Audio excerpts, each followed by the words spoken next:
What's up, Dragon Brood?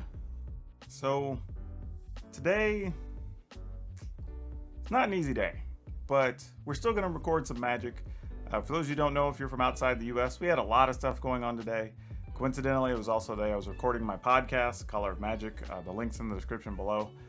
That episode should be up the afternoon of you seeing this video, I think, if I have the timeline correct. It just made recording a little bit difficult, so I'm recording this later in the evening, so if my energy's not as high or, my plays are all sloppy, I'm apologizing up front. It has been a long day. Those of you who follow me on Twitter understand I was kind of live tweeting stuff throughout the day today. So yeah, it was pretty crazy. So today we're going to be playing a control deck. Esper Control, by the way. So we haven't had an Esper deck on the channel in a little while. And this one's going to be utilizing some different cards, which is very fun. And I think it's going to come off a bit different. So if you like control decks, you should enjoy this. If you like mid-range decks, you should probably enjoy this. If you like aggro decks, you're probably going to hate it. But hey, it's still a fun deck and it's doing something different, so maybe you should check it out.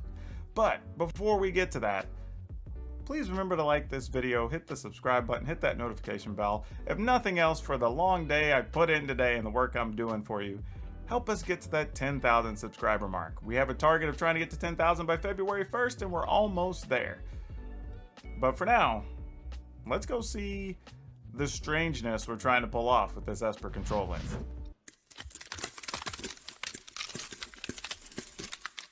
Okay, first of all, I'm just saying I have no idea if this strategy is even reasonably viable, but we're going to make a go of it. Partly because we're trying to play this card right here, Alela, Artful Provocateur. Now, this card isn't that powerful on its own. It's a 4 mana, 2/3, but it does have a lot of keywords. It has Flying, Death Touch, Lifelink. Also gives your other flying creatures +1/+0. Anytime you play an artifact or an enchantment, you get to make a 1/1 blue fairy, which has flying. So obviously you're making a 2/1 creature. This is important because the deck is loaded with enchantments, so it should allow us to do what we want to do, but we'll see. Going down the list, we do have a couple of Bloodchief's Thirst because we want some ways to kill Planeswalkers a little bit easier, though we do have some other removal cards. Omen of the Sea, I think we've all seen this to draw cards. Ephemia, because we're playing a lot of enchantments, so we can remove stuff from the graveyard, make more tokens. Banishing Light, just an all-around removal card for us. Omen of the Sun, gains life, makes tokens. Elspeth's Nightmare. This is actually pretty useful in just about every matchup, right? If you're playing against something like Rogues, you can kill most of their creatures. If you're playing against something slower, say even against Gruul, you can maybe take a Great Hinge out of their hand. You can kill an Innkeeper. Against control decks, you just get to use it as a discard spell. So there's a lot going on there. Archon, Sun's Grace, also very good. And kind of doubles up with Alela, right? So now, when you play enchantments, you're also making a 2/2 Pegasus in addition to making the 2/1. Or actually, you're making a 3/2 Pegasus if you have an Alela on the table. So that's even better. But it does lend itself to kind of the whole enchantment strategy here. A couple of Elspeth Sun's Nightmare. I'm not sure how good. This is probably the weakest card in the deck, if I'm really being honest. But it does give us a way to make more tokens, so we have more blockers. It can pump creatures if we need to, kind of in a case of emergency. But also does have escape, so that could help us in those mill matchups, potentially. We're playing 3 Felidar Retreat. And this is kind of that, long game card, right? Like, if things are kind of not going our way, or, we just get to later stages where we want to keep mana in our hand, or not keep mana, but keep spells in our hand for other things, or we maybe want to leave flash spells up. It's like, well, you just play a land, you at least make a 2/2, put a hard decision on your opponent, and just kind of squeeze the vice a little bit, make it a little difficult on them. Plus, if you get to the later stages, now all those things that are making flyers are now making larger creatures because you can turn those into 2/2s or 3/2s or 3/3s or whatever, right? Like, you can just keep making bigger and bigger creatures. Playing 2 Rankle, Master of Pranks. I have no idea if Rankle belongs in here or not, but we do make enough tokens that we could get in situations where we could just be sacrificing tokens and cost the opponent actual creatures. I also like having a couple of haste things, just in case of emergency against something like Ugin, possibly, so gives us an out. Then the Alela we were talking about earlier, a couple of Elspeth Conquers Death. This is another kind of all-around removal card. It does give us a way to get back, Archon of Sun's Grace, get back Alela. It's an enchantment, it's a removal card, so it kind of made the cut. The card's just good, but against something like Rogues, it's largely a dead card except for getting something back out of the graveyard. possibly if they're light on mana, you can kind of block a counter spell, but that'd be the best you can do with it. Lands, we're playing 3 plains, 2 islands, 1 swamp, 4 Bright Climb Pathway, 4 Temple of Silence, 4 Clearwater Pathway, 3 Temple of Deceit, 4 Fable Passage. So, is this any good? Is this where we want to be? I have no idea, but you know what? We're going to go into the arena and we're going to find out. Kind of just trying to decide what we want to do. I mean, yeah, we got to keep this. I'm just trying to decide kind of what we're doing turn 1. I think we're just... Yeah, we're just going to search up a land. I think we'll just go ahead and get a swamp ahead of time. Oh, never mind. I guess we're going to put that in tap because that's just better. Don't think we need another Elspeth, mostly because turn 3 we can Omen of the Sun, turn 4 we can Elspeth Sun's Nemesis. Robber the Rich is going to be a real pain in our butt here, though. This is not good. That is not what we want to see. That is a real problem. I would like to draw one of our spot removal cards here. Would be great. That is not going to cut it. I mean, we do get an Omen of the Sun the next turn. Probably will have to Elspeth. I don't think we'll be in a situation where we can just go to Alela yet. However, though, our opponent's playing excessively slow here.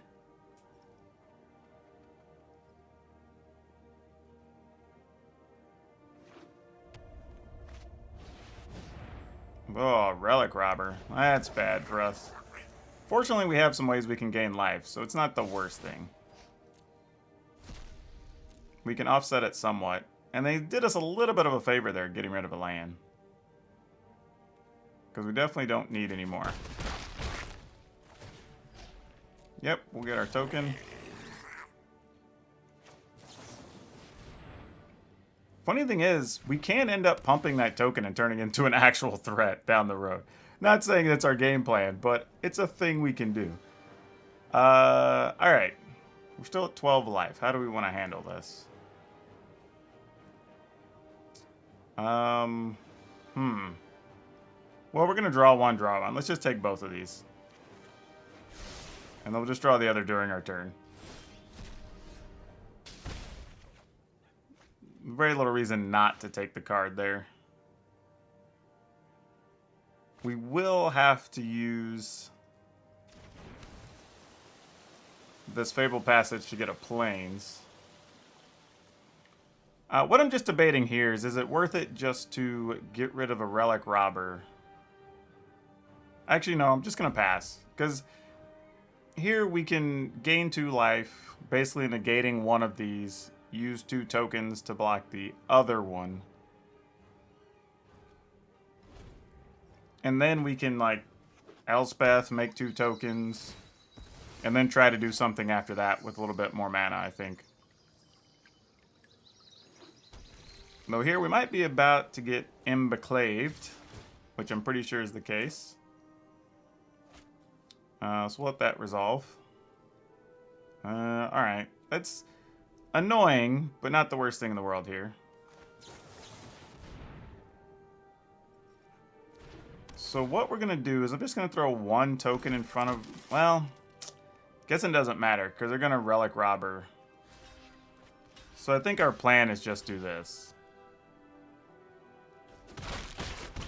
Oh, did they not even have it? Oh, they attacked everything, didn't have an Embercleave. Dang it. That is the worst. That sucks. Well, serves me right for overthinking it. Either that or they just really wanted to play our card. Which, you know, it's possible. Some opponents are like that. Now it's a matter of how much can we survive, because that's 5, 6. We can only take 1 more attack. Ugh, 3, 4, 7. That'd be 8, 9, and we'd go to 1, and they'd be able to kill us just with damage. So we don't like that option at all. I was thinking, yeah, I'm just going to do this. And if it doesn't get there, it doesn't get there. I mean, it's possible we block and then they Bone Crusher. And that's okay. It's not great, but, you know. Oh, they're playing Kenrith. King Kenny. Did not see that coming. For sure. Okay, this isn't bad, though. This could have been a lot worse. We actually got to gain some life from the Archon. So that buys us a little bit of wiggle room. There is a decision to be made here, though. And I don't want to take this too lightly. You know what? No, there's really not. Because we're going to make a 2-2 off of this. That's going to gain us life. So let's just get rid of the Kenrith. That's just a case where I was just going to overthink things. No need to try to be mana efficient there. Let's see. What can we do here? We can block. Can't really kill the Archon now if this dies, so that's a little bit of a thing. But we could Alela possibly play something behind it if we drew another, like, Omen of the Sun. If we take 3, block that, that's 5. I'm just going to go no attack here. I think we open ourselves up to some weird situations if I were to attack there. We would have went to 10, so it would have been hard for the opponent to kill us. You know, I wouldn't say impossible by any stretch, though. So what I'm going to do is this. Encourage the opponent to shoot our 2-power creature, potentially. Because we can still use Elspeth's Nightmare and get rid of Robber of the Rich. And we have several things that cost 3, so we could end up playing 2 things back to back. Alright, get rid of our Omen of the Sun. Play their Kenrith again.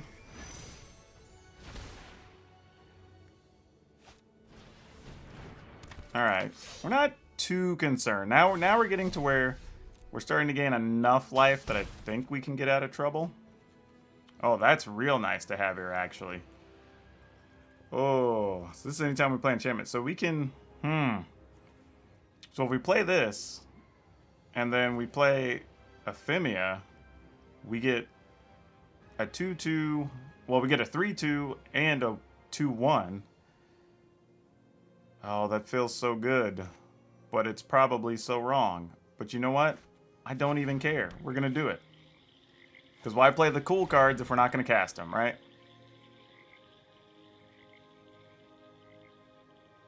And randomly, Alela has Death Touch. And Lifelink. So if we really wanted to, we could try to throw in front of Kenrith. Because one of the things he doesn't do, fortunately, is give First Strike. Alright, so we play Ephemia. Oh, and then Ephemia is going to make a thing too. Oh, no, we don't have... Oh, we do have a creature in the graveyard, right? Because it's creature or enchantment? Nope, just an enchantment. Alright, so we don't have an enchantment. So we won't be able to get the bonus footage. No beautiful bean footage around here. Alright, we're going to go ahead and attack, because now we have a whole pile of defense. Unfortunately, nothing in the yard, so no bonus.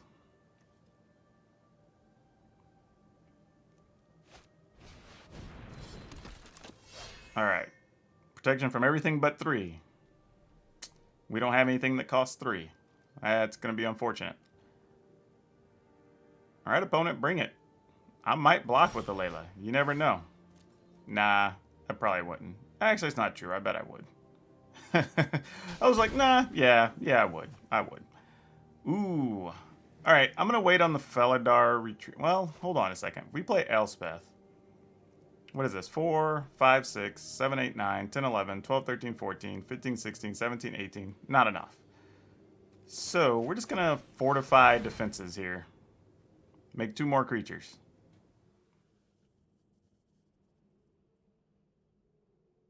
And we have 2 great late game cards here in hand, even if things don't 100% go our way.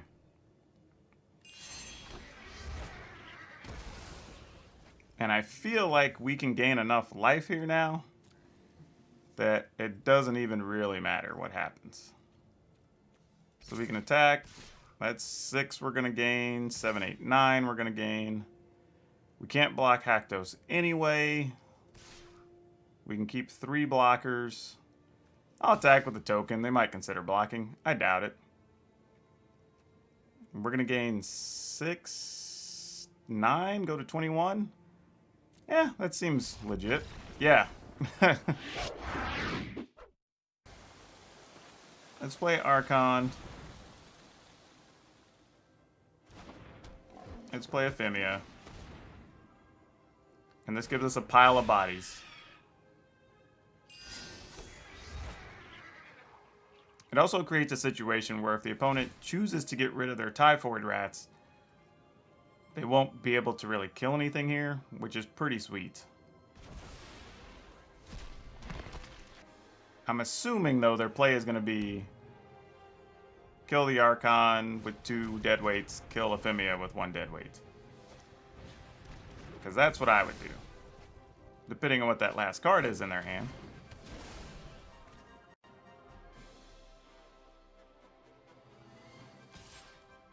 Yeah, I'm blocking. You can best believe that's happening. I mean, they have nothing in their graveyard, so they're just going to be whatever cards they draw off of the castle. Malakir Rebirth? Sure. I mean, it gets a card out of their hand, I suppose, so, you know, whatever. Sacrifice, go find something? Our plan now is like, can we find another Omen of the Sea? Can we find another Ephemia? Can we find a Blood Chief's Thirst? Like, anything cheap here is all we're looking for. Any of those things could be spectacular right about now. Oh, and they put a lot of stuff in the yard. That sucks for us. That actually hurts quite a bit. Oh, man. That is not pleasant. A few moments later. Because we're going to need every bit of it. Alright. Here we go. Elspeth's Nightmare. That works, actually. That is a really good one to hit here. Alright, so we can do this.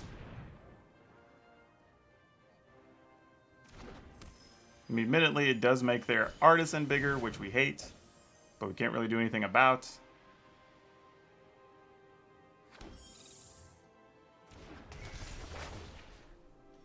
Kill that.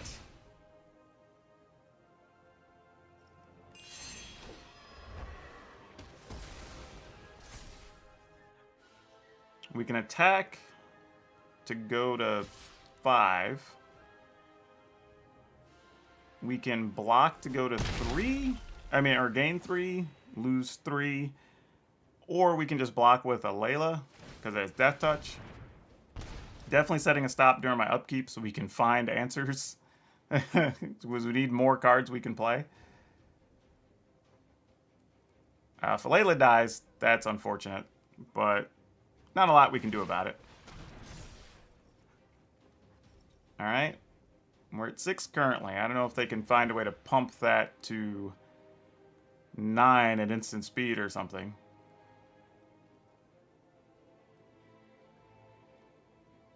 No, I guess really it only has to get to 8.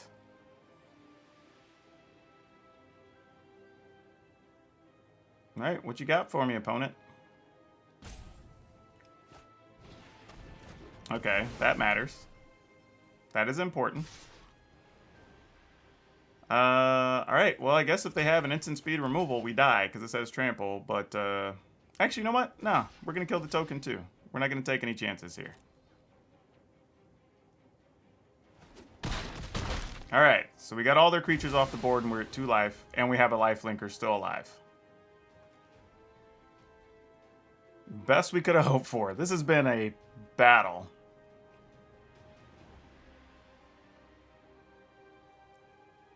Oh, did they get another Agadeem's Awakening? Gosh, dang it. Fortunately, all their stuff shares similar cost. Alright. Let's see what we can find.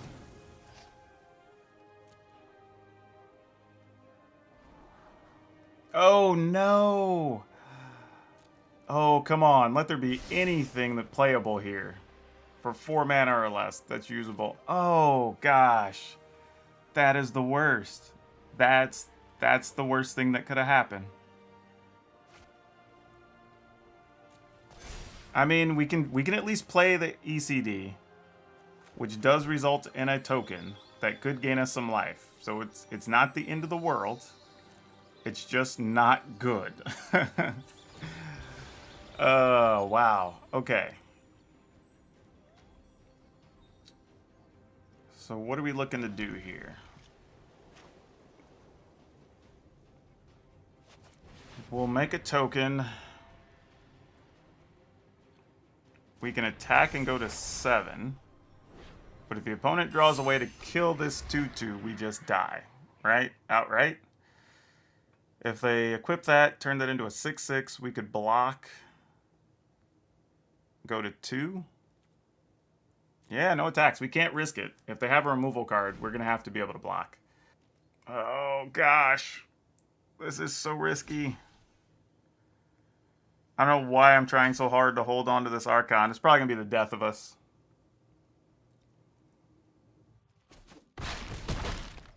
Nope. All right. Same thing for this turn.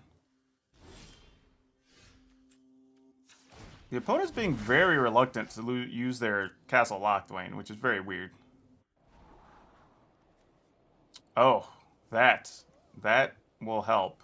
Question is, do I want that land to go with this the following turn? Think the answer is yes. We'll be getting an Alela next turn, maybe. Or another Archon. I don't know. We'll see. Remove their graveyard, so no more shenanigans there. That shrinks the Artisan.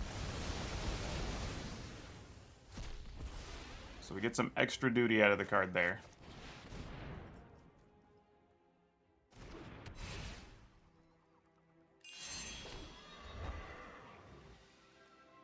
Alright, no attacks. Now I just gotta figure out what's worth getting out of the yard. I think Ephemia is the answer, actually. Because then we can just make creature, creature, creature, creature. And Ephemia also produces a token for the Archon.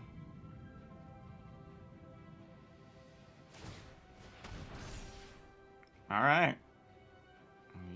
You do you, opponent. Dirty secret, I am blocking. In case you were wondering.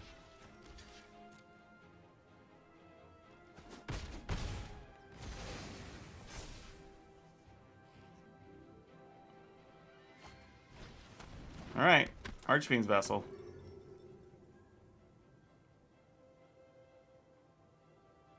They're going to use it to go find what?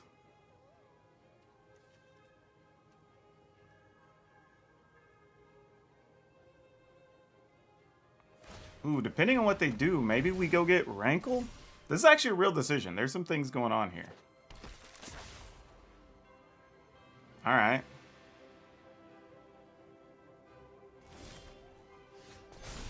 Yeah, there's some real decisions to make here. Alright, so Alela makes... Oh, Alela's actually worth another point of life on the Archon, too. Wow. Okay. There are definitely some things to consider here. If we get Ephemia, that makes 2 tokens. 1 with lifelink. We get a 2/2 on the ground. I can make another 2/2. I could go to 5. If we get Rankle, we make them sacrifice the Piper. Then the Artisan's at 4/4. Oh, gosh. Yeah, I think we're just bad. I think I chose poorly. On the previous turn, I think is the real issue here.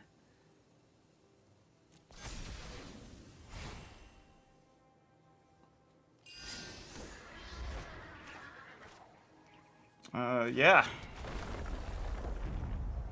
I just don't know if I want to put a +1/+1 across the board. Give my stuff vigilance as well. Yeah, I think we do. I think that's what we want.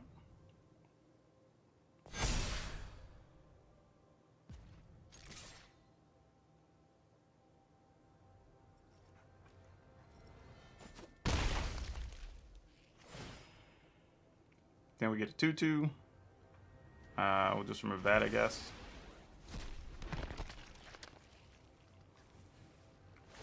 Alright. Juice that up. Makes sense.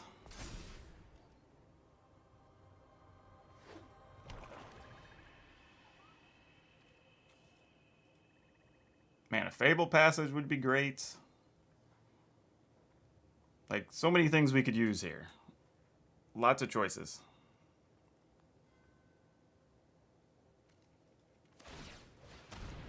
Alright. When they get enough rats, they're going to be able to steal our Archons. So that could produce an issue. Currently, they could use up an Artisan, but we would block with a 3/3 and a 2/2. So just sacking a rat to go find something that's probably going to be problematic for us. Kind of like the opponent's deck, like what they're doing here. I mean, I appreciate the theme work they're putting in. Heck, even another Elspeth's Nightmare would be kind of saucy.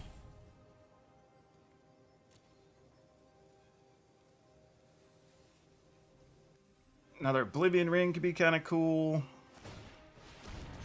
I mean, we have things we could do that would all be great.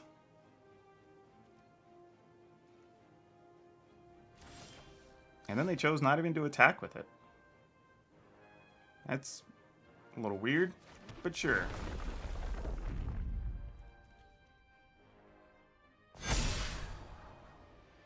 Oh, Alela, can you close the game? Whoa, whoa, whoa, whoa. 5, 10, 14. That's not going to do it, but you would give everything +1.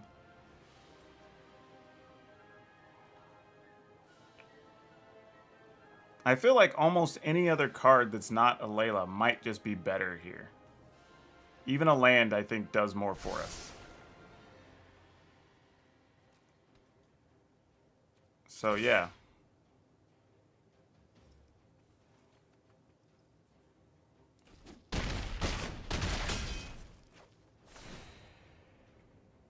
Especially since we're getting tokens anyway from the Ephemia. It's like, you know, what's our loss, really?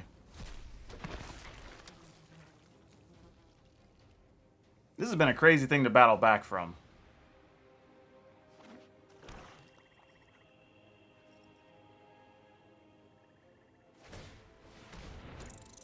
Alright, they're going to tap and sack and go get something else. Like, we don't mind one bit.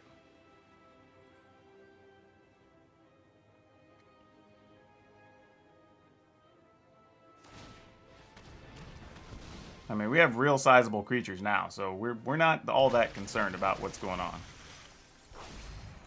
Yeah, they can trade a Mire Triton for a 4/4 or something. We're okay with that. A few moments later. We can effectively not block their 2 largest creatures, and it doesn't change the game state at all. And we're going to end up with at least 2 more creatures here, plus the best of our top couple of cards. So, yeah, game's just over.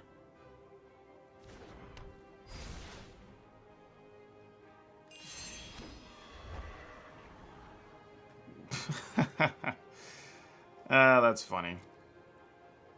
Doesn't really matter, though. Yep, just for sport, I guess, if we want to be that way.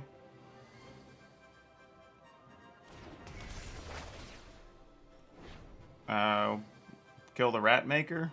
Nah, we'll kill the Death Touch thing, just for sport. Game's over anyway.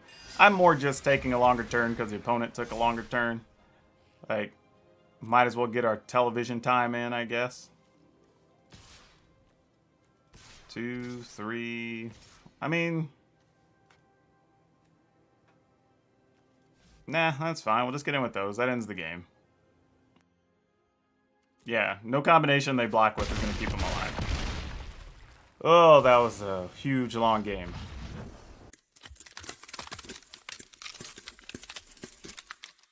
Oh my gosh, y'all. Like, I'm so sorry. We had to edit that last game so much, but it was literally a crazy 30-minute game where I was just coming back, and the opponent kept getting more things out of their deck and out of their yard. They got double Agadeem's Awakening. Like, it was crazy. It was crazy. I will say this, though. Remember when you're playing this deck that you do really benefit in the long game because you have so many things that are making tokens and kind of tightening that vice. But you do have some cards like Elspeth Conqueror's Nest that are pretty bad against the Lurrus decks and the Rogue decks, but kind of good against everything else. So keep that in mind whenever you're playing your matches, kind of how some of those things are going to play out. As for today's card spotlight, we're going to be talking about Baneslayer Angel, because once upon a time, Baneslayer was a boss B, if you know what I'm saying. Look at, she has so many keywords on her, and a 5/5 for 5 that flies to begin with, plus has random protections and everything else. She used to be the closer for decks. She used to be feared. She used to run the roost in Standard. Now everything's just so good that she's just kind of another card that we forget is even in Standard when we're deck building sometimes. It's kind of crazy how that happens in such a short amount of time, but we're living in a wild time for Magic cards and everything's awesome right now. We take that for granted, and I think when you look at something like Baneslayer Angel, that kind of tells the story. Also, don't forget, if you would like this deck list or want to come join the Discord, come follow us on Twitch and see the streams, hang out on Twitter, visit our sponsors, or maybe even just buy some merchandise and help me out. The links for all of those are in the description below. You can also find the links for shopping at TCGPlayer or Amazon. If you're planning on shopping on those places and you click on those links, even if you don't buy the item that's linked, I'll get a little kickback as long as you shop within 24 hours. And remember, if you haven't, please like this video, hit the subscribe button, hit that notification bell, because we're trying to reach 10,000 subscribers by February 1st, and we're so close. Every time you click that red button, it really matters, and you'd really be helping me reach a really crazy goal for 1 year. But that's all I have for you for now. We'll see you next time.